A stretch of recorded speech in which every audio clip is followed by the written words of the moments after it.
Hello and welcome to Leon's Lockpad. Not picking video today. We're going to do a tutorial on how to start your lockpicking YouTube channel. I had a couple of requests if I would do one, and this is what I'm going to do. I'm going to go back to basics as best as I can. But before we do, if you're interested in lock sport and you want to get involved or you're just curious, please check out www.uklocksport.co.uk or check us out on Discord at Locksport Community. And I'm also on Lockpicking and Locksport at UKLP, which is on Facebook. All great forums, all great bunch of lads, all helpful in every way you can. Absolute awesome. Please go and check them all out. I'll leave a name on the screens and everything. Right, to start with, let's go back to basics.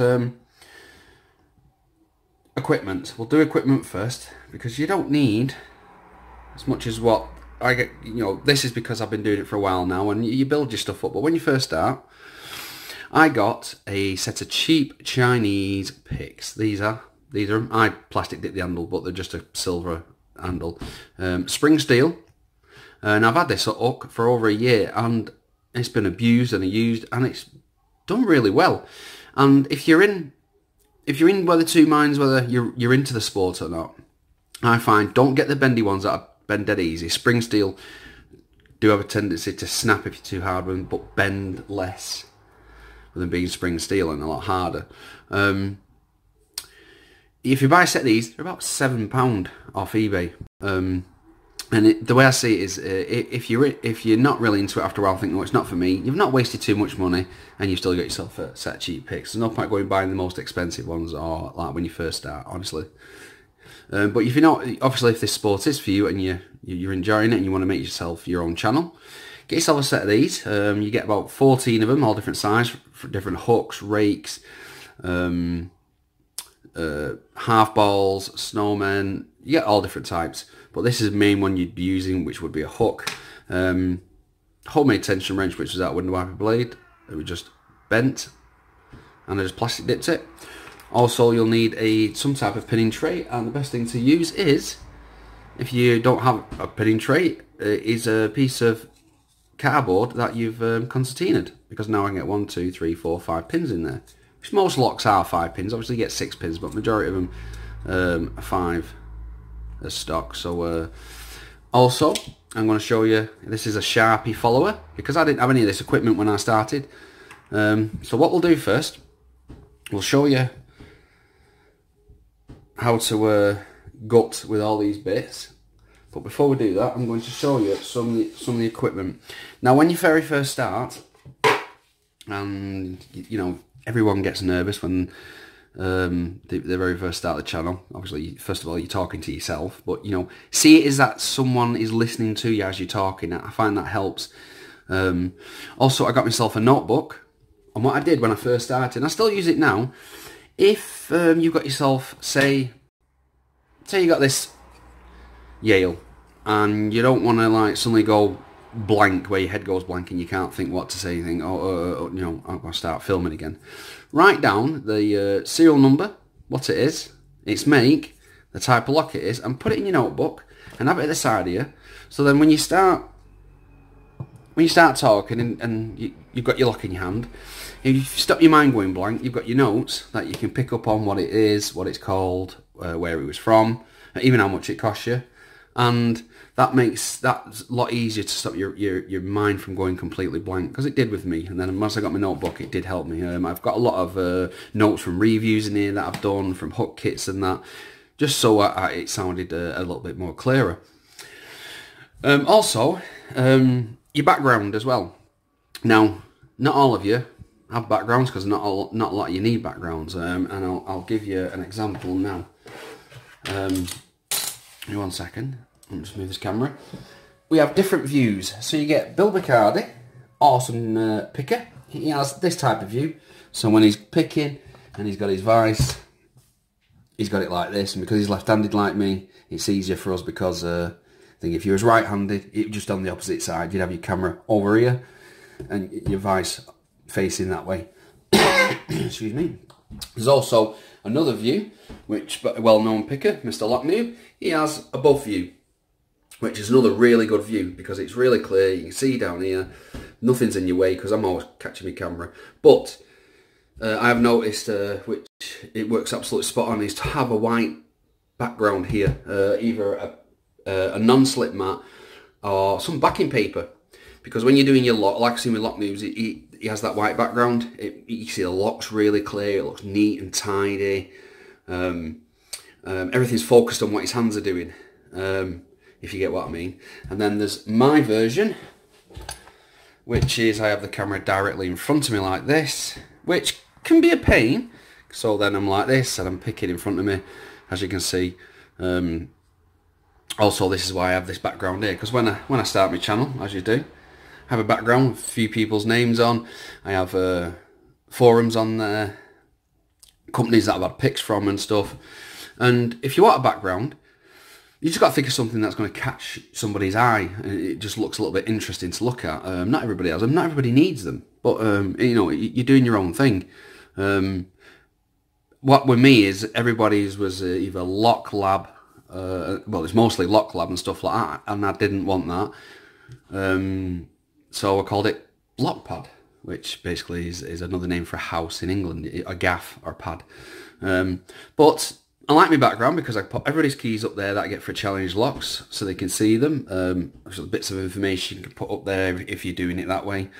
But lighting as well now. I'll show you lighting up here. Let me remove this, it's a little bit bright.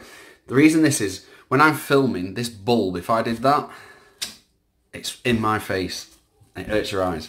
So I have a little black cover so it doesn't get in my face.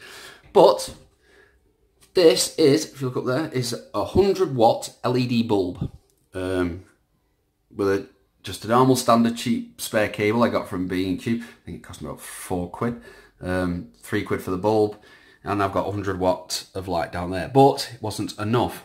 So think about getting some type of light above you. Stronger the light, but you just got to protect your eyes. You're going to get that clearer view. I also have this, which is, it's on at the moment, is an 800-watt LED security light on an old tripod. And this is an old telescope tripod, cheap thing, but it fits on top, and it gives me a lot more background lights, which I need. So if I do apologise, if I do this, you should see the difference. I'll switch it on. I get a better background. So think about your lighting and how it goes. I use my phone to film. I always have done. I don't have any fancy cameras or microphones. I use my bog standard everyday use mobile phone, and it works absolutely fine. Also, let's get on with the, I'm going to do a quick gutting for you as well to show you the equipment. You don't always need all the fancy stuff.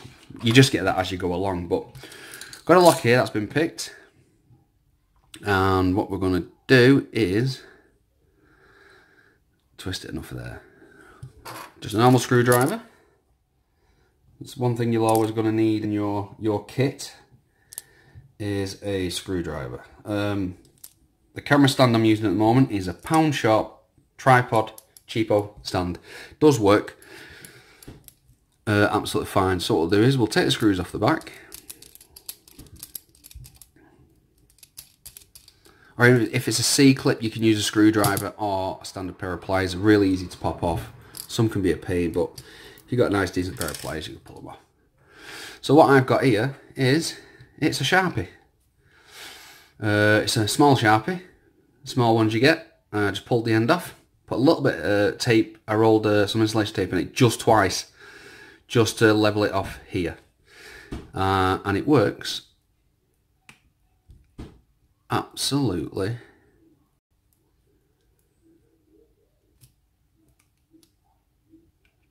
spot on. There's the core. We've got one that's just sprung down a tiny little bit there. You see it? We just pop that in, push it through more, and there we go. You see? And then what you do is now tweezers. I found a pair of the ex-girlfriends. These are my proper ones, but I found a pair which works because these are not fancy ones or anything like that. And when you're gutting, because it's a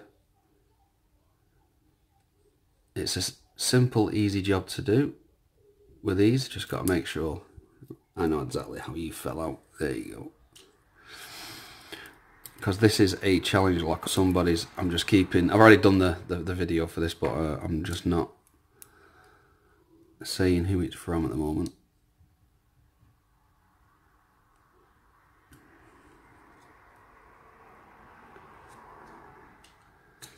Cool. These are all key pins. No, that's.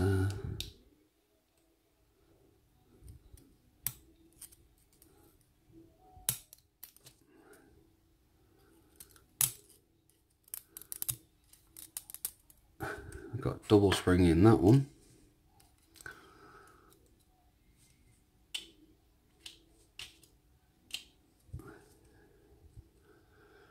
This is very cool. So, as I'm going along, go to the next one. Oh, there he is. Maybe a little bit awkward in that last second. Right, let me push that back through. We've got round 4, we've got one more to go, and he's right there poking his head up, and I got him. There we go. So as you see, this works as a perfectly good follower for the moment. Like I say, it does slide right through, no problem. Just remember that the back end narrows down, so when you've got it through, don't push it all the way through like that, because you're going to get all your pins caught. Just put it to there, and then as you're repinning, as you've took it out, when you go to repin, you can push it and start at the bottom like that. As you can see down there, start doing that. But yeah, see that? So that is a Sharpie, the back end of a Sharpie. Cheap hook and homemade tension wrench. You got yourself a little pinning tray. It's nice and simple. It gives people a nice good view. Especially, like I say, you can go up to a nice close-up. You can see the pins. Not a problem. And when you're deciding what, you know, after you decided I'm going to do a channel, you thought of a name for yourself, for your channel, just relax. Just think of that someone, like I'm in the kitchen when I do mine. So to me, when I first started, I just imagined really someone was in the kitchen and they were listening to me. That I found that really easier than thinking I was talking to myself. Now I just talk to myself all the time because I think everybody's here, as you know. But yeah, it's not too hard. Try not to be too nervous. Key points is get yourself a notebook, write some information down so you don't get stuck in the middle of the conversation of what you're describing. Don't stress yourself out.